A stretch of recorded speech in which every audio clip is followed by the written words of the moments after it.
Last horse we're going to look at, we'll look at the pedigree and that of it first, then we'll look at the race last of all, is the filly Dower House. You'll see it has actually beaten 5.5 lengths second start by Tahira. And it was 3 lengths behind Never Ending Story that we got beat in Deauville last time out. And so it's ran between two of ours that we looked at. And then it's got off the mark on its third start. It's one of them rare times that you see that a horse is really still rated under 90 after 3 starts. And here's me looking at it as a legitimate classic prospect at this stage. I mean, I suppose this race tomorrow will tell us a lot about the horse, Dower House. The pedigree of the horse, we had to go all the way back to get it on the main list, all the way back to this horse here, foaled over 130 years ago. You know, it's not really the best long-term pedigree that we've seen, but it is immediately quite good. It's a full sister, this horse, to Churchill. You know, won 4 Group 1s, including two 2,000 guineas in 2017. And he also side Verdani this year, top right-hand corner of the screen, you'll see the horse Verdani. Won the Eclipse and the French Derby. And also a full sister to a Group 1 juvenile as well, Clemmy.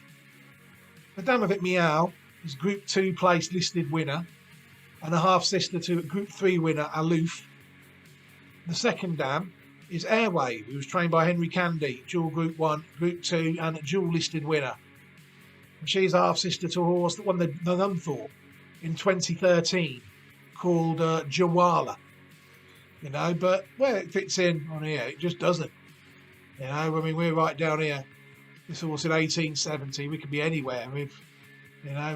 She'd have had to do some work to get Churchill on, bless her, if she was alive. I mean, she'd have enjoyed that, I'm sure. And you say you're going back through it, it's a line that hasn't really done a lot for a long time, apart from Churchill. I mean, we couldn't really find much else. Even they think, that's a recent one. No, it's not. 1884. The French St. Leger winner there in 1971. About the most recent one was a Swedish 1,000 guineas winner in 1990. Midshipman there, I think he was a fair horse, wasn't he? Yeah, there's a few, but it would be one that you'd have to say is not really been a classic line for nearly 200 years. A couple of French Oaks winners there, look, Poetess and Hervine. And then you're right back to the start of it, 1850s. So that really doesn't tell us anything, really, apart from how well they did with Churchill. Yeah, well, can they do well with this horse? I mean, let's see it win first time out before we look at the third time out. So before we have a look at tomorrow's race quickly. Didn't do a lot for me, and I was surprised you down trip and might learn more now. Let's get up to Jerry. And they're off in race 2, the Irish Stallion Farms EBF Fillies 2-year-old sprint maiden. Summer Snow, the grey prominent. Over the far side is One for Mum, who's followed by Holy Sunshine. With the 2 runners on the far side is Hope and Innocence. The majority towards the left, headed off now by Spirit Gal. Dower House is handy with Basil Martini, Summer Snow, Grace Darling next with Courting All Angels and Not Even Maybe and Cody Hill. Being followed on towards halfway by Little Fury and Alfreda. Wide across the track coming towards the halfway stage, and it is Spirit Gal left of centre in the blue cap with the edge from Basil Martini and Dower House. Summer Snow, Calling All Angels and Grace Darling and Cody Hill. Alfreda long way off them is Little Fury. In the middle of the track is Holy Sunshine. The far running rail is One for Mum, who's clear of Hope and Innocence, and tailing off is Not Even Maybe. Racing to the final furlong, Spirit Gal from Dower House challenging on the stands rail. Basil Martini with work to do. Up the hill they come, 150 yards left to go. Dower House on the near side gets to Spirit Gal, who's rallying to go towards the line. Dower House has pipped it from Spirit Gal. Grace Darling stayed on into third. Basil Martini fourth. Well, who are we from Bury to question Aidan O'Brien?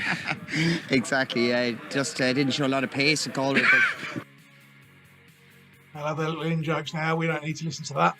I mean, it wasn't really. We've watched a lot of maidens in the last month or so on here, and that has to go down as not an impressive performance in relation to some of them.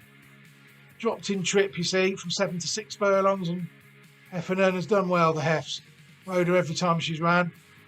is on her tomorrow as well. The heft's working well with her. So let's look at the race. I mean, the first thing, my first protocol will be, are they running anything else against her? Yes, they are. Sioux Nation one there. I mean, it's running worse than what ours is. It looks a winnable race, doesn't it? Definitely. Got Toomey's horse in there. I'd have to say, I'm not digging into the pedigree on these live. It's not happening. Another Sioux Nation there, look. Expert eye. I mean, you'd have to say that this horse here, she only ran 5 days ago, must have a chance of getting a place in there. You know, it's got the 10 runners. Well, I'm looking forward to this race. I'll be watching this race with interest tomorrow to see where Dower House can fit in the pecking order.